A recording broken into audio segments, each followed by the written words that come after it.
तो आज हम लोग पी ब्लॉक एलिमेंट को वन शॉट में ख़त्म करेंगे। ये क्लास 12th वाला पार्ट है। क्लास 11th वाला पार्ट हम लोगों ने पिछली वीडियो में कर लिया था। तो चलिए शुरू करते हैं। ग्रुप 15th फैमिली सबसे पहले है, जिसको हम नाइट्रोजन फैमिली के भी नाम से जानते हैं, जिसमें एलिमेंट है हमारे पास nitrogen, phosphorus, arsenic, antimony and bismuth. याद रखने का निमोनिक क्या है? तो नेहा, पूजा, अंशिका सब बेवफा। नेहा, पूजा, अंशिका सब बेवफा। एक और निमोनिक है कि नापो अच्छा सब्जी 5। इन दो निमोनिक से हम याद रख सकते हैं। चलिए आगे देखते हैं। इसका जनरल इलेक्ट्रॉनिक कन्फिग्रेशन होता है NS2NP3। मतलब N क्या है? आउटर मोस्ट सेल है। Total number of electron outermost shell में कितने हैं? 7। S वाले में 2 इलेक्ट्रॉन और P वाले में 3 इलेक्ट्रॉन। फॉर एग्जाम्पल अगर हम नाइट्रोजन का इलेक्ट्रॉनिक कन्फिग्रेशन लिखें तो 1s2 2s2 2p3। हम देख सकते हैं कि आउटर सेल में हमारे पास टोटल 5 इलेक्ट्रॉन है। वैसे ही फॉस्फोरस का लिखे तो आउटर सेल का इलेक्ट्रॉनिक कन्फिग्रेशन देखिएगा तो 3s2 3p3 हो गया। मतलब आउटर सेल में कितने इलेक्ट्रॉन? 5 इलेक्ट्रॉन। ठीक है, तो इस चीज़ को ध्यान रखिएगा कि जनरल इलेक्ट्रॉनिक कन्फिग्रेशन क्या होता है। अब देखिए एटॉमिक रेडियस की बात करते हैं। तो टॉप टू बॉटम जाते हैं तो नंबर ऑफ सेल इंक्रीज करता है। नंबर ऑफ सेल इंक्रीज करता है तो हमारा रेडियस भी क्या होता है? बढ़ता है। मतलब बिस्मिथ का सबसे ज़्यादा होगा और नाइट्रोजन का सबसे कम होगा। आगे देखते हैं आयोनाइजेशन एनर्जी। तो टॉप टू बॉटम जाएंगे तो साइज इंक्रीज करेगा तो आयोनाइजेशन एनर्जी डिक्रीज करेगा। मतलब नाइट्रोजन का आयोनाइजेशन एनर्जी सबसे ज़्यादा होगा और बिस्मुथ का सबसे कम होगा। फिर बीच में फॉस्फोरस, आर्सेनिक एंड एंटीमनी। आगे देखते हैं इलेक्ट्रोनिगेटिविटी। वही है, टॉप टू बॉटम जाएंगे तो इलेक्ट्रोनिगेटिविटी हमारा डिक्रीज करेगा। अब देखिए फिजिकल प्रॉपर्टीज की बात कर रहे हैं।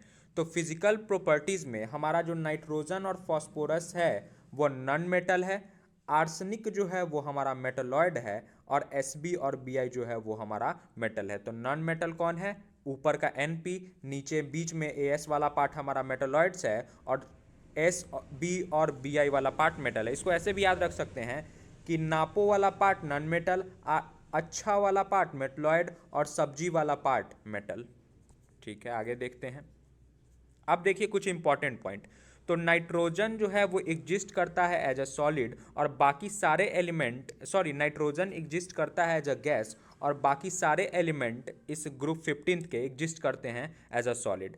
नाइट्रोजन को छोड़ के सारे एलिमेंट एलोट्रॉपी नेचर शो करते हैं। ठीक है, अब देखिए ऑक्सीडेशन स्टेट की बात करते हैं। तो मिनिमम ऑक्सीडेशन स्टेट -3 होगा और मैक्सिमम ऑक्सीडेशन स्टेट +5 होगा। कैसे वो समझते हैं। देखिए हमारे पास 15th ग्रुप में वैलेंस सेल में कितने इलेक्ट्रॉन, आउटर की बात कर रहे हैं तो 5 इलेक्ट्रॉन, जो कि NS2 में 2 होते थे और NP3 में 3 होते थे। ठीक है, तो अगर हमको अपने ऑक्टेट को कंप्लीट करना है नाइट्रोजन ग्रुप को, तो या तो वो 3 इलेक्ट्रॉन गेन कर सकता है या फिर 5 इलेक्ट्रॉन को लूज कर सकता है। तो अगर वो 3 इलेक्ट्रॉन को गेन करेगा तो -3, या फिर अगर पांचों को लूज कर दे तो +5। अब -3 में +3 भी आता है, कब वो देख लीजिए। फॉर एग्जाम्पल अगर हम NH3 ले लें तो इसका ऑक्सीडेशन स्टेट को x मान लेते हैं। x + 3 × 1 that is equal to x is equal to -3 हो गया। तो अभी नाइट्रोजन और हाइड्रोजन में सबसे ज़्यादा इलेक्ट्रोनिगेटिव कौन है? नाइट्रोजन वाला पार्ट। तो उससे कम अगर इलेक्ट्रोनिगेटिव वाले एलिमेंट कनेक्ट रहेंगे तो -3 होगा। लेकिन अगर हम NF3 की बात कर ले तो x × 3 × -1 मतलब x की वैल्यू क्या आ गई? 3 आ गई। तो इस केस में हमारा +3 ऑक्सीडेशन स्टेट शो कर रहा है। कब? जब नाइट्रोजन से ज़्यादा इलेक्ट्रोनिगेटिव एलिमेंट उससे कनेक्टेड हो। तो +3 -3 दोनों हो सकता है। ठीक है, अब देखिए बात करते हैं हम टॉप टू बॉटम। जब हम जाएंगे तो हमारा ऑक्सीडेशन स्टेट +3 जो है वो ज़्यादा स्टेबल होगा। और क्यों होगा? तो इनर्ट पेयर इफेक्ट के कारण। मतलब जब हम टॉप टू बॉटम जाएंगे तो स्टेबिलिटी ऑफ +3 ऑक्सीडेशन स्टेट वो बढ़ते जाएगा। मतलब सबसे ज़्यादा बिस्मिथ का +3 ऑक्सीडेशन स्टेट ज़्यादा स्टेबल होगा। क्यों होगा? तो इनर्ट पेयर इफेक्ट के कारण। इनर्ट पेयर इफेक्ट होता क्या है? तो वही reluctance of s orbital to take part in bond formation. अब उसको समझते हैं। देखिए क्या, नाइट्रोजन का एटॉमिक नंबर 7 होता है, उसका इलेक्ट्रॉनिक कन्फिग्रेशन ये हो गया। ग्राउंड स्टेट में लिखे तो S में हमारे पास 2 इलेक्ट्रॉन है, P में हमारे पास 3 इलेक्ट्रॉन है, मतलब टोटल नंबर ऑफ अनपेयर्ड अगर हम देखें तो हमारे पास 3 हो गए, मतलब ये 3 बॉन्ड बनाएगा, मतलब ये +3 ऑक्सीडेशन स्टेट शो करेगा। अगर इसी को हम एक्साइटेड स्टेट में ले जाएं और एक इलेक्ट्रॉन यहाँ से ले जाकर इसे D वाले में रख दें तो हमारे पास टोटल 5 अनपेयर्ड इलेक्ट्रॉन हो गए, मतलब ये 5 बॉन्ड बनाएगा, मतलब ये +5 ऑक्सीडेशन स्टेट शो करेगा। लेकिन नाइट्रोजन में से हम S वाले में से इलेक्ट्रॉन काफ़ी आसानी से निकाल लिए। जैसे ही हम नीचे जाएंगे फॉस्फोरस के पास, हमारा इलेक्ट्रॉन निकालना और मुश्किल हो जाएगा S में से, और जैसे जैसे नीचे जाते जाएंगे वैसे वैसे इलेक्ट्रॉन निकालना उतना ही मुश्किल हो जाएगा, और लास्ट में इतना मुश्किल हो जाएगा कि ये बिस्मिथ वाला पार्ट इलेक्ट्रॉन को लूज नहीं करेगा।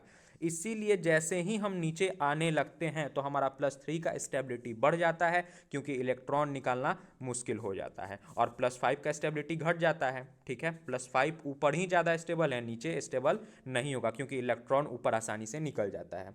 तो यही बात लिखा है कि the stability of +5 oxidation state decreases down the group. और दूसरा पॉइंट ये है कि nitrogen can show maximum covalency of 4, तो ये बात भी आपको ध्यान रखना है। अब देखिए रिएक्टिविटी टुवर्ड्स हाइड्रोजन, तो जब भी नाइट्रोजन ग्रुप के एलिमेंट अगर हाइड्रोजन के साथ रिएक्ट करेंगे तो वो इस टाइप के हाइड्राइड्स फॉर्म करते हैं। फॉर एग्जांपल अगर हम बात करें तो NH3 PH3 ऐसे चलता जाता है। ठीक है, आगे देखते हैं। अब देखिए थर्मल स्टेबिलिटी की बात कर रहे हैं, तो thermal stability top to bottom जाने पे डिक्रीज होता है। ऐसा क्यों होता है वो समझते हैं। नाइट्रोजन का साइज छोटा, हाइड्रोजन उसके आसपास चिपका रहेगा, और बिस्मुथ का साइज सबसे बड़ा होता है और हाइड्रोजन उससे दूर दूर चिपका होगा। तो जितना ज़्यादा दूर दूर हाइड्रोजन होगा, फोर्स ऑफ अट्रैक्शन उतना ही नीचे कम होगा। फोर्स ऑफ अट्रैक्शन कम होगा मतलब बॉन्ड वीक होगा और उसको तोड़ना उतना ही आसान होगा। लेकिन यहाँ पे बॉन्ड स्ट्रांग होगा क्योंकि फोर्स ऑफ अट्रैक्शन ज़्यादा होगा। फोर्स ऑफ अट्रैक्शन क्यों ज़्यादा होगा, क्योंकि नाइट्रोजन का साइज कम होता है, हाइड्रोजन उसके आसपास होगा। तो थर्मल स्टेबिलिटी नाइट्रोजन की सबसे NH3 की सबसे ज़्यादा और BiS3 का सबसे कम। ठीक है, अब देखिए कि रिड्यूसिंग कैरेक्टर की बात करते हैं। तो रिड्यूसिंग कैरेक्टर का मतलब कि H+ आयन जो जितनी आसानी से लूज कर दे उसका रिड्यूसिंग कैरेक्टर उतना ही ज़्यादा होगा। तो जिसका बॉन्ड सबसे वीक वो आसानी से टूटेगा और आसानी से H+ आयन को रिलीज कर देगा। तो BiH3 का बॉन्ड सबसे वीक होता है, ये आसानी से लूज करेगा H+ आयन। तो जब हम टॉप टू बॉटम आएंगे तो स्टेबिलिटी रिड्यूसिंग कैरेक्टर क्या होगा, इंक्रीज कर जाएगा। ठीक है, तो इसका सबसे कम और इसका सबसे ज़्यादा। अब देखिए बेसिक कैरेक्टर की भी बात वही है, decrease from top to bottom. तो बेसिक कैरेक्टर सबसे ज़्यादा बेसिक कैरेक्टर डिक्रीज होगा, मतलब NH3 का सबसे ज़्यादा बेसिक नेचर होगा और इसका सबसे कम बेसिक नेचर होगा। अब आगे देखते हैं रिएक्टिविटी टुवर्ड्स ऑक्सीजन। तो ऑक्सीजन से जब रिएक्ट करेगा तो ये 2 टाइप का ऑक्साइड फॉर्म करता है, एक E2O3 और दूसरा E2O5। ठीक है, अब देखिए कि जो ये ऑक्साइड फॉर्म करता है इसमें भी एसिडिक किसको बोलेंगे, एम्पोथेरिक किसको बोलेंगे और बेसिक किसको बोलेंगे। तो नापो वाला पार्ट आपका एसिडिक हो जाएगा और अच्छा वाला पार्ट आपका एम्पोथेरिक हो जाएगा और सब्जी वाला पार्ट आपका बेसिक हो जाएगा। ठीक है, अब देखिए कि हम प्रिपरेशन ऑफ डाइनाइट्रोजन, डाइनाइट्रोजन कहने का मतलब N2 को हम डाइनाइट्रोजन कहते हैं। तो सबसे पहला मेथड है लेबोरेटरी मेथड में। देखिए रिएक्शन को याद करेंगे उसके नाम के साथ, अमोनियम क्लोराइड एक्वस सॉल्यूशन में, साथ में सोडियम नाइट्रेट वो भी एक्वस। जब हम अमोनियम क्लोराइड को सोडियम नाइट्रेट से ट्रीट करेंगे तो हमारा डाइनाइट्रोजन फॉर्म हो जाएगा। साथ में वाटर है, सोडियम क्लोराइड है, लेकिन मेन हमको सीखना है कि अमोनियम क्लोराइड को सोडियम नाइट्रेट से ट्रीट कीजिए, आपका डाइनाइट्रोजन फॉर्म हो जाएगा। दूसरा है थर्मल डिकम्पोजिशन, है कि अगर आप अमोनियम डाइक्रोमेट को अगर हम हीट कर देते हैं तो हमारा डाइनाइट्रोजन फॉर्म होगा। तीसरा मेथड है कि बैरियम अजाइड को अगर हम हीट करेंगे तो हमारा डाइनाइट्रोजन और बैरियम दोनों साथ में प्रोड्यूस होगा। अगर इस बैरियम एजाइड के जगह हम सोडियम एजाइड भी ले लें तो भी हमारा ये रिएक्शन पॉसिबल है, वहाँ भी हमारा डाइनाइट्रोजन प्रोड्यूस हो जाएगा। ठीक है, आगे देखते हैं प्रॉपर्टीज़। तो देखिए ये डाइनाइट्रोजन मेटल के साथ भी कंबाइन करता है, नॉन मेटल के साथ भी कंबाइन करता है, और आयनिक भी फॉर्म करता है, आयनिक बॉन्ड भी फॉर्म करता है और कोवैलेंट कंपाउंड भी फॉर्म, सॉरी मतलब कि आयनिक नाइट्राइड भी फॉर्म करता है और कोवैलेंट नाइट्राइड भी फॉर्म करता है। तो जैसे लिथियम को N2 से ट्रीट किए तो Li3n फॉर्म हो गया, वैसे Mg से ट्रीट किए N2 को तो ये Mg3n2 फॉर्म हो गया। तो याद रखिएगा कि डाई नाइट्रोजन मेटल के साथ भी रिएक्ट किया, नॉन मेटल के भी साथ रिएक्ट किया, मेटल के साथ रिएक्ट किया तो आयनिक नाइट्राइड फॉर्म किया और नॉन मेटल के साथ रिएक्ट करेगा तो कोवैलेंट नाइट्राइड फॉर्म करेगा। अब देखिए कि हैबर्ट्स प्रोसेस ये बहुत इंपॉर्टेंट है और बहुत सिंपल भी है कि डाई नाइट्रोजन को डाई हाइड्रोजन से ट्रीट करिए तो हमारा अमोनिया फॉर्म हो जाता है, इसी को हम हैबर्ट्स प्रोसेस बोलते हैं।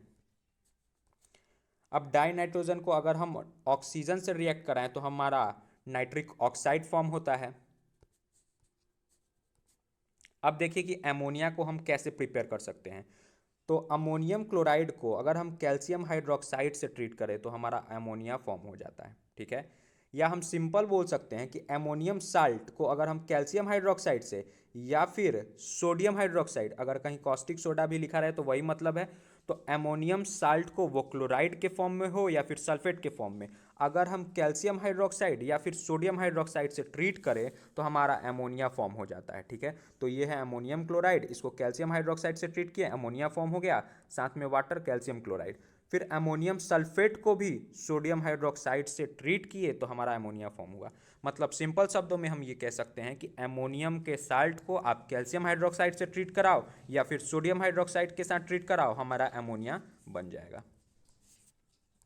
अब देखिए कि अमोनिया का स्ट्रक्चर कैसा होता है, ठीक है।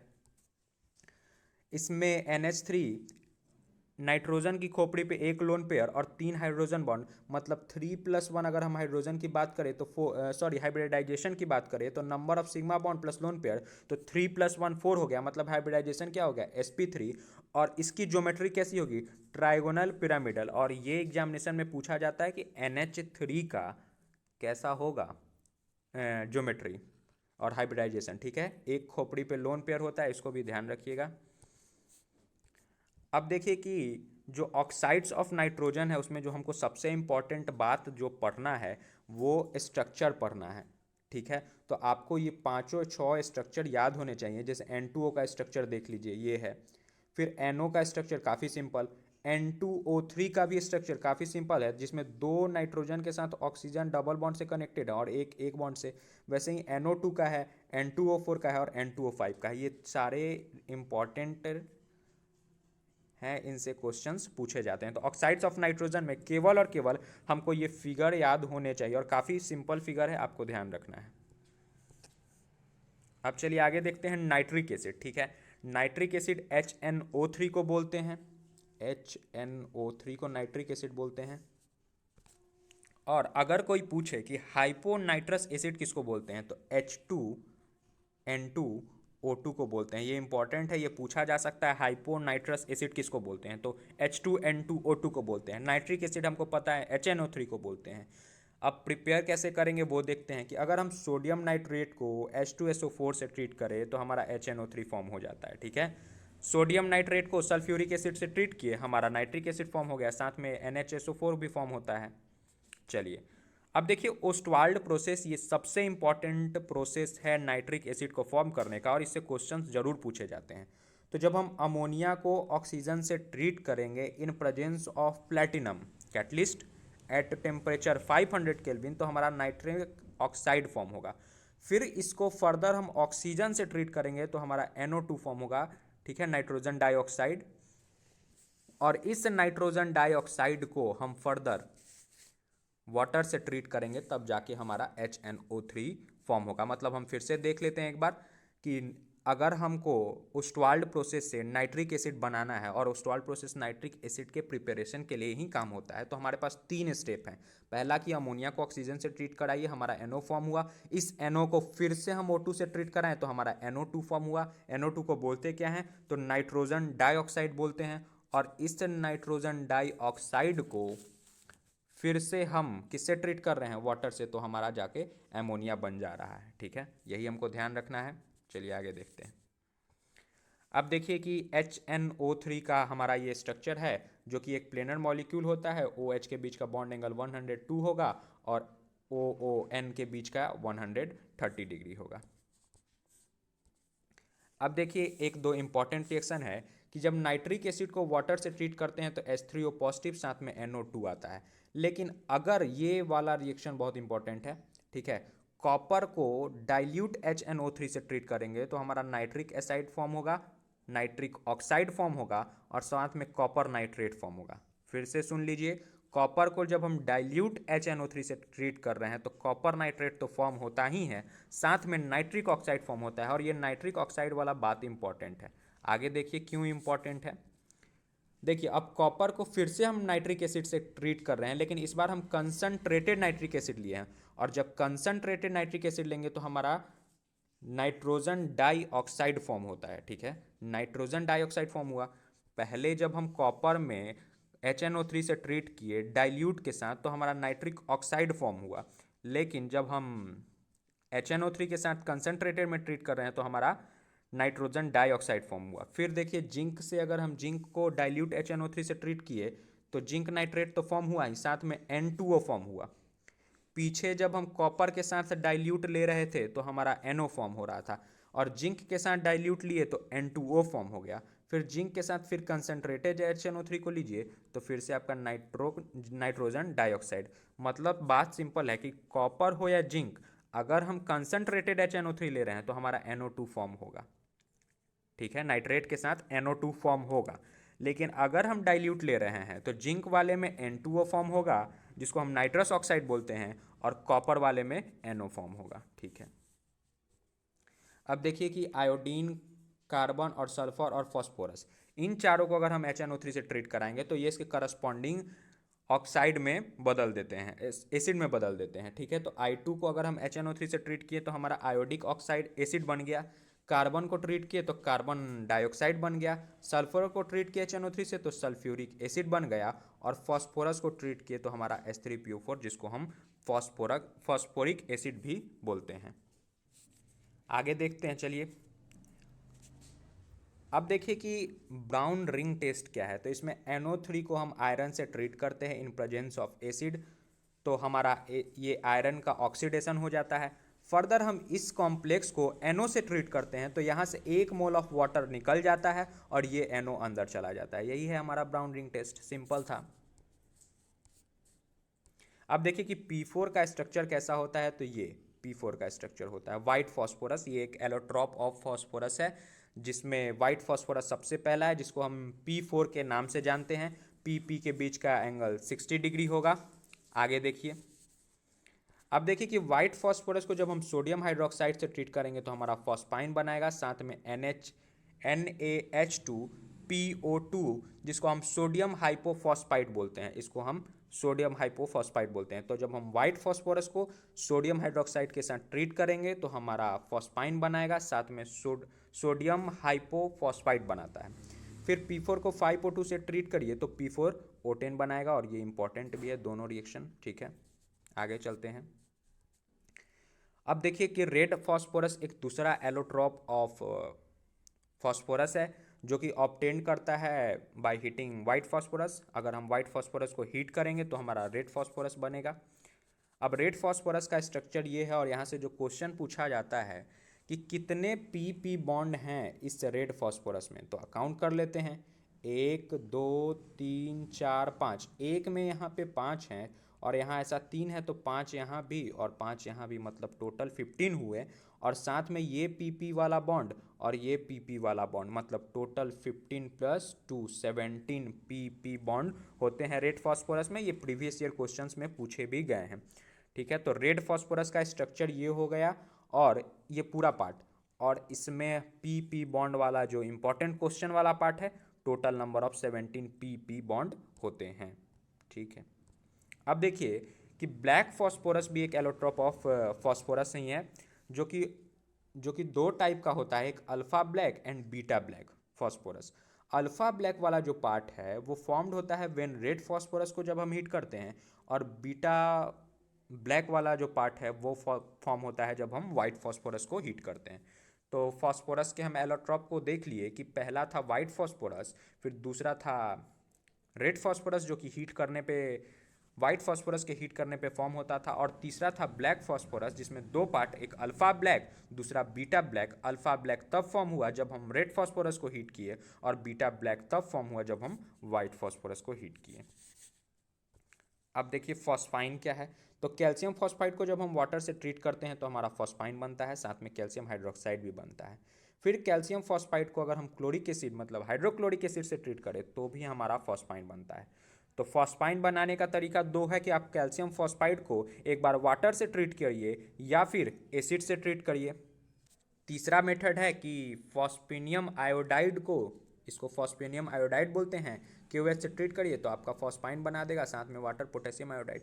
तो तीन मेथड हम देख लिए कि कैल्शियम फॉस्फाइड को आप वाटर से या फिर HCl से ट्रीट कराइए, फॉस्फाइन बनेगा। चौथा था कि फॉस्फेनियम आयोडाइड को आप ट्रीट कर दीजिए तो भी आपका फॉर्म हो जाएगा।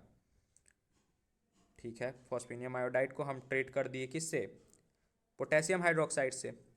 चलिए अब देखिए कि प्रॉपर्टीज़ क्या है। तो ये CuSO4 के साथ फॉस्फाइन रिएक्ट करेगा तो एक सल्फ्यूरिक एसिड देगा और Cu3P2 देगा। फिर वैसे ही HgCl2 के साथ ये रिएक्ट कर रहा है तो Hg3P2 फॉर्म कर रहा है। और फॉस्फाइन अगर HBr के साथ रिएक्ट कर रहा है तो PH4Br रिएक्ट दे रहा है। तो ये इंपॉर्टेंट रिएक्शन है, ये सबको ध्यान रखना है, काफ़ी सिंपल भी है। अब देखिए कि फॉस्फोरस ट्राइक्लोराइड जिसका नाम PCl3 है, इसको हम कैसे प्रिपेयर कर सकते हैं। तो वाइट फॉस्फोरस को क्लोरीन के साथ ट्रीट करिए, PCl3 बन जाएगा।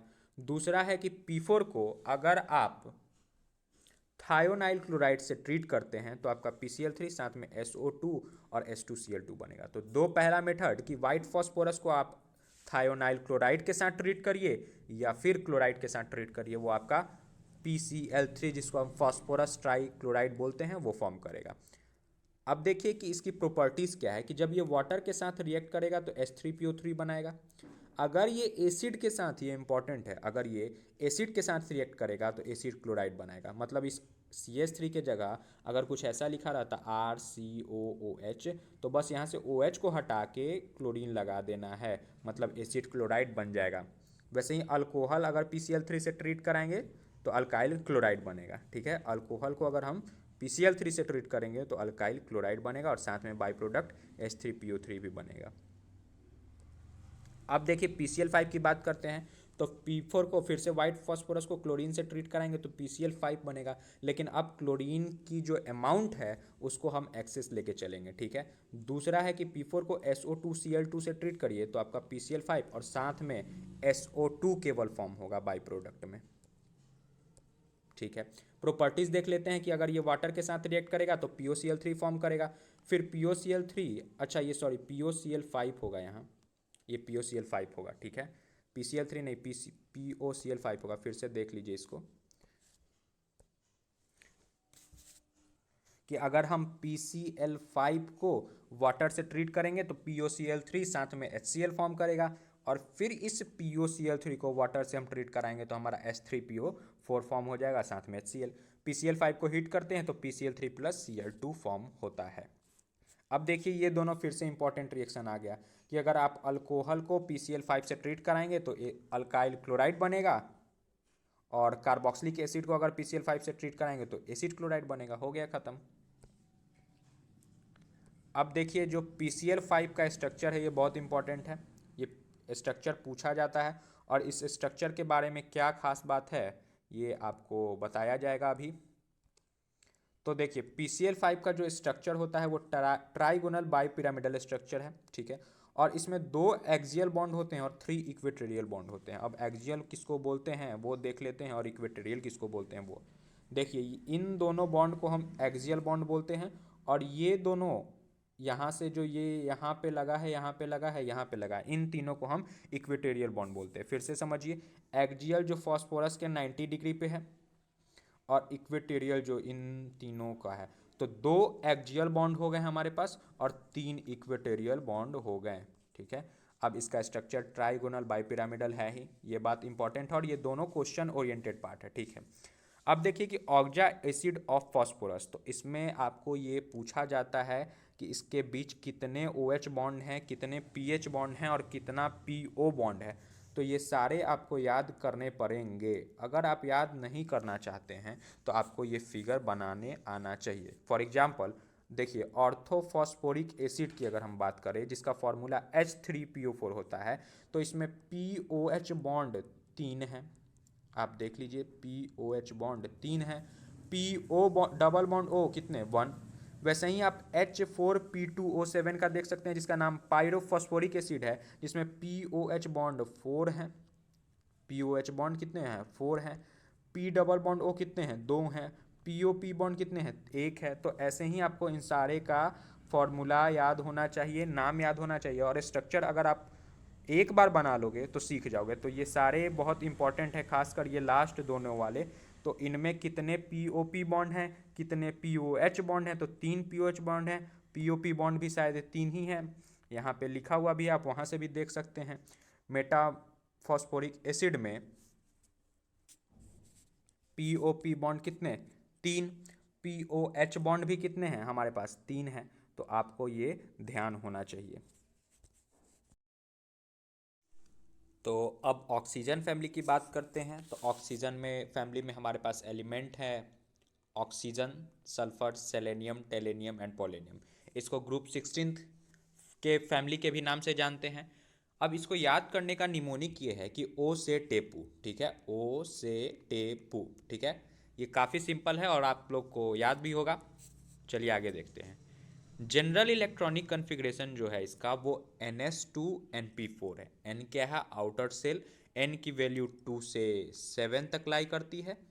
और आउटर सेल में कितने इलेक्ट्रॉन हैं 2 S के पास, 4 P के पास, मतलब टोटल 6 इलेक्ट्रॉन है।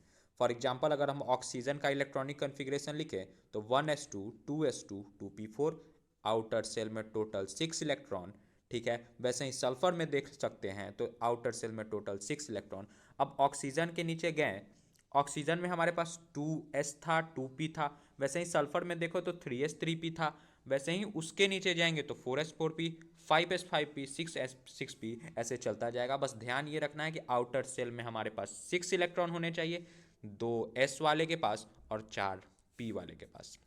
अब देखिए कुछ इंपॉर्टेंट पॉइंट जो पिछले फैमिली में नाइट्रोजन में हम लोगों ने कर लिया है उसी को बस रिवाइज कर लेते हैं। तो atomic radius top to bottom जाएंगे तो इंक्रीज करता है क्योंकि नंबर ऑफ सेल इंक्रीज करता है। अब आयोनाइजेशन एनर्जी साइज बढ़ता है टॉप टू बॉटम आने पे, तो आयोनाइजेशन एनर्जी डिक्रीज करेगा। इलेक्ट्रोनिगेटिविटी भी क्या होगा टॉप टू बॉटम आएंगे तो डिक्रीज करेगा, मतलब ऑक्सीजन का इलेक्ट्रोनिगेटिविटी सबसे ज़्यादा होगा। और जैसे जैसे नीचे जाते जाएंगे ग्रुप 16 में तो हमारा इलेक्ट्रोनिगेटिविटी कमेगा।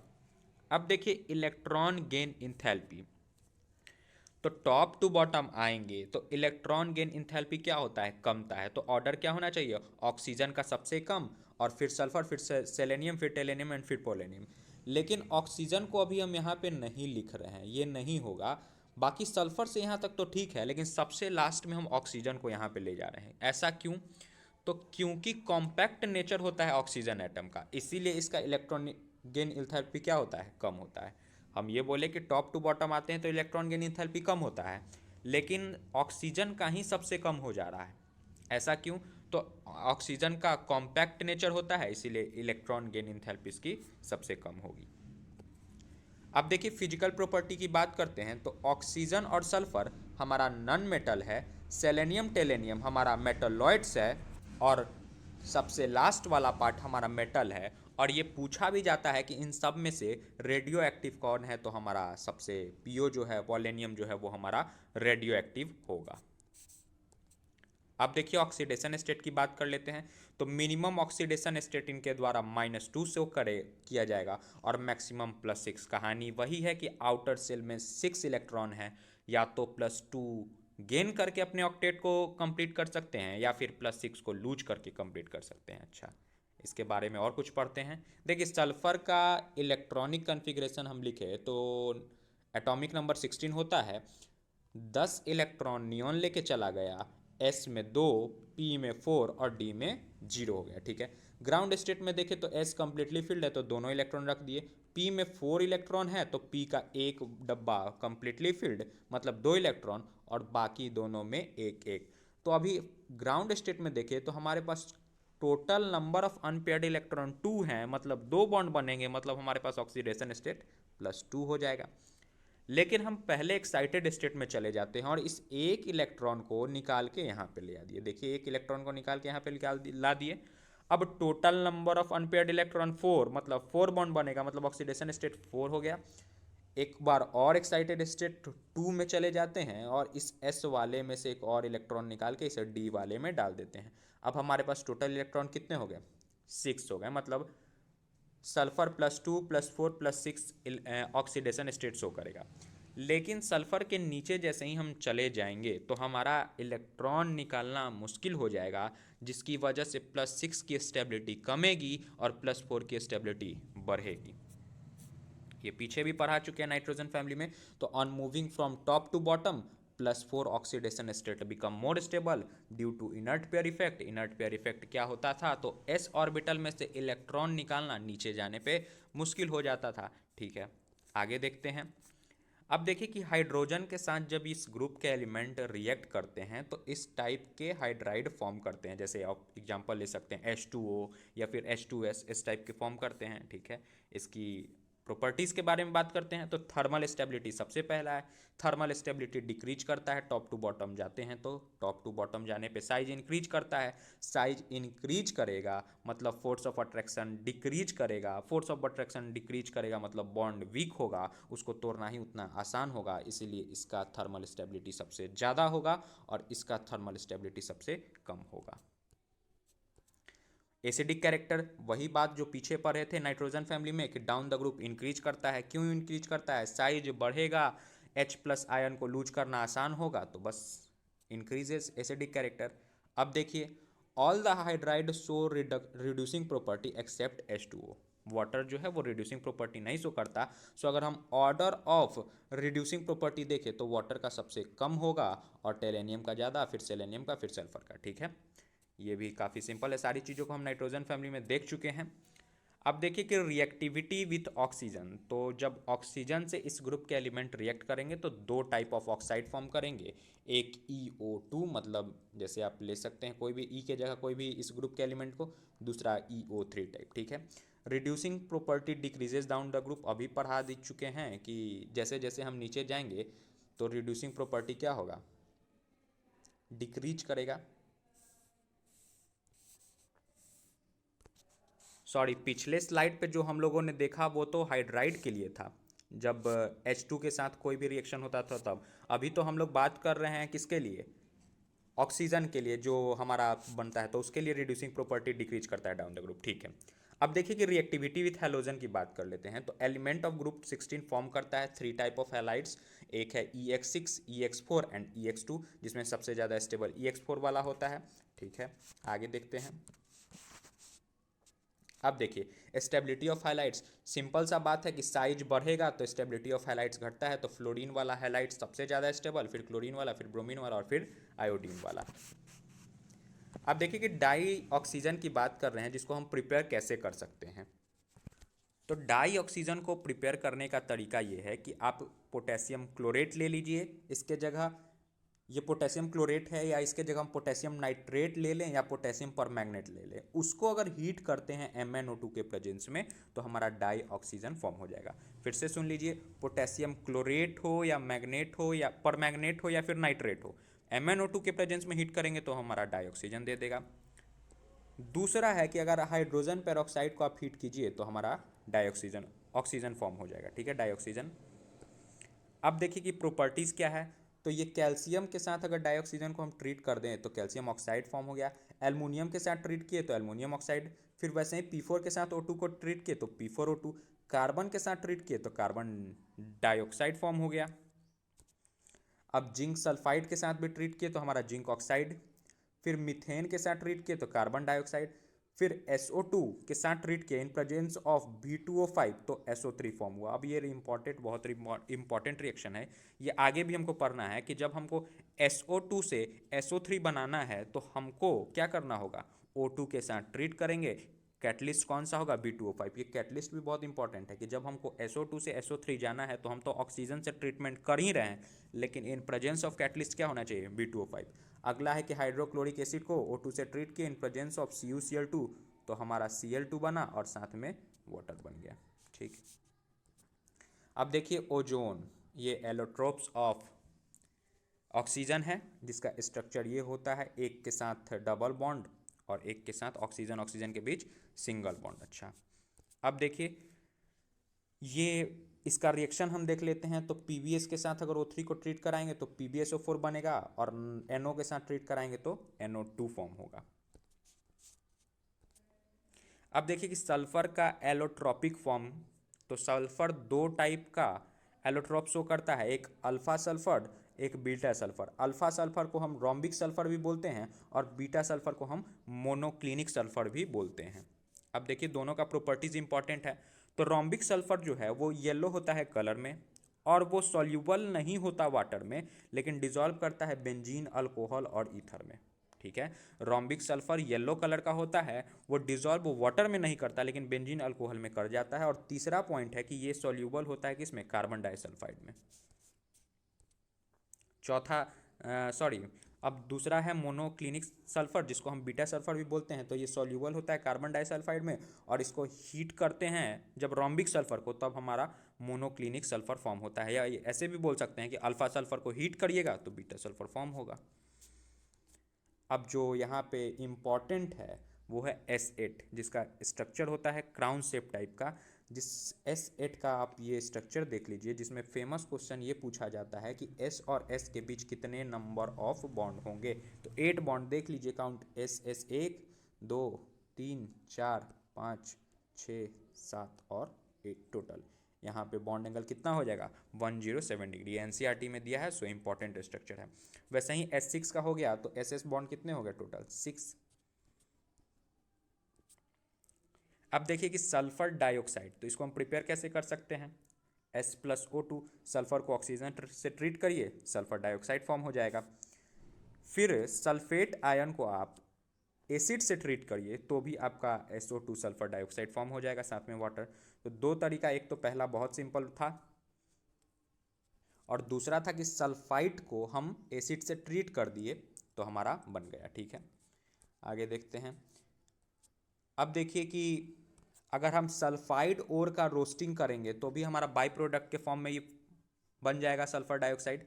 ठीक है, तो 3 मेथड हम लोगों ने सीख लिया कि एक तो सिंपल था कि S+O2 कर दीजिए, दूसरा था कि सल्फाइड आयन को एसिड से ट्रीट करिए तो भी हमारा SO2 बन जाएगा, और तीसरा था कि सल्फाइड ओर को आप रोस्टिंग करिए, बाई प्रोडक्ट में हमारा सल्फर डाइऑक्साइड बन जाएगा।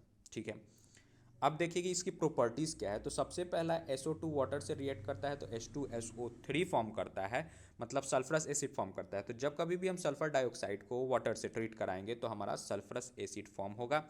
लेकिन जो दूसरा है वो बहुत इंपॉर्टेंट है और ये बहुत बार पूछा जा चुका है।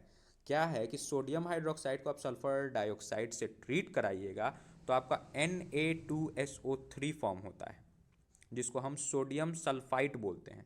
Na2SO3 फॉर्म होता है जिसको हम सोडियम सल्फाइड बनते हैं। तो सोडियम सल्फाइड फॉर्म कैसे हुआ, सोडियम हाइड्रोक्साइड को SO2 से ट्रीट किए तो सोडियम सल्फाइड फॉर्म हुआ।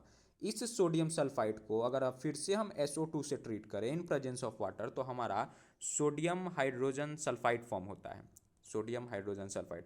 और एग्जामिनेशन में ये X और ये Y आपसे पूछा जाएगा, यहाँ भी X मिसिंग रहेगा। तो क्या फिर से हुआ देख लीजिए, इंपॉर्टेंट रिएक्शन है इसीलिए दोबारा सोडियम हाइड्रोक्साइड को सल्फर डाइऑक्साइड से ट्रीट किए, सोडियम सल्फाइड फॉर्म हो गया, और फिर उसको SO2 से ट्रीट कर दिए तो फिर हमारा सोडियम हाइड्रोजन सल्फाइड फॉर्म हो गया। ठीक है, आगे बढ़ते हैं। अब देखिए कि SO2 को Cl2 से ट्रीट करेंगे तो SO2Cl2 बनेगा, और SO2 को O2 से ट्रीट करेंगे इन प्रेजेंस ऑफ B2O5, पीछे भी पढ़ चुके हैं, तो हमारा 2SO3 बनेगा। ये बहुत इंपॉर्टेंट है, SO2 का ये स्ट्रक्चर सिंपल है, बेसिक है। चलिए आगे देखते हैं। अब देखिए ये कुछ इंपॉर्टेंट फिगर है सल्फरस एसिड का, सल्फ्यूरिक एसिड का, पेरोक्सी सल्फ्यूरिक एसिड का और पायरोसल्फ्यूरिक एसिड जिसको हम ओलियम, जिसका फॉर्मूला H2S2O7, ये बहुत फेमस है। ओलियम का फॉर्मूला H2S2O7 फेमस है तो इसको भी ध्यान रखना है। पेरोक्सी डाइसल्फ्यूरिक एसिड का H2S2O8 है, इसको भी ध्यान रखना है, और इसको भी सल्फरस एसिड को भी ध्यान रखना है। तो ये इंपॉर्टेंट है, NCERT में दिया हुआ है। चलिए अब हम लोग देखते हैं सल्फ्यूरिक एसिड, जिसको हम कॉन्टैक्ट प्रोसेस से बनाते हैं। अब सल्फ्यूरिक एसिड को हम कॉन्टैक्ट प्रोसेस से बनाते हैं, जिसमें 3 स्टेप होते हैं।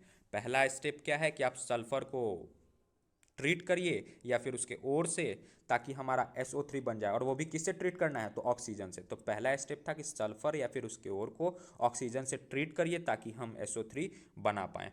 अब जो SO3 बना, सॉरी SO2 फॉर्म होगा यहाँ, SO2 फॉर्म होगा, ठीक है। हाँ, तो सल्फर को O2 से ट्रीट किए तो हमारा SO2 फॉर्म हुआ।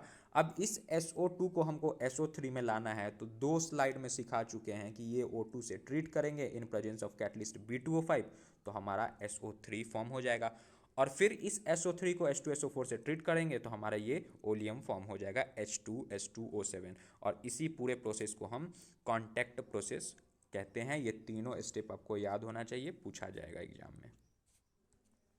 अब देखिए कि इसकी प्रॉपर्टीज़ क्या है कि अगर मेटल को अगर हम H2SO4 से ट्रीट कराएं तो हमारा हाइड्रोजन हैलाइड फॉर्म होगा, साथ में MX4, ये M मेटल है और X क्या है हमारा, फ्लोरीन, क्लोरीन, ब्रोमीन, आयोडीन, मतलब कोई भी ग्रुप का एलिमेंट, सॉरी हैलोजन ग्रुप का कोई भी एलिमेंट। दूसरा है कि आप कॉपर से ट्रीट कराइए, सल्फर से या फिर कार्बन से, कंसनट्रेटेड H2SO4 को, तो CuSO4 बनेगा, SO2 बनेगा और कार्बन डाइऑक्साइड बनेगा, मतलब सबका एसिड बन जा रहा है, ठीक है। साथ में SO2 वाटर, और सल्फर के साथ SO2 तो पहले ही बन चुका है तो SO2 बनेगा नहीं, और तीसरे में भी SO2 और वाटर। तो कॉपर को कॉपर हो, सल्फर हो या फिर कार्बन हो, कंसनट्रेटेड H2SO4 से ट्रीट करेंगे तो वो उसका एसिड फॉर्म करेगा।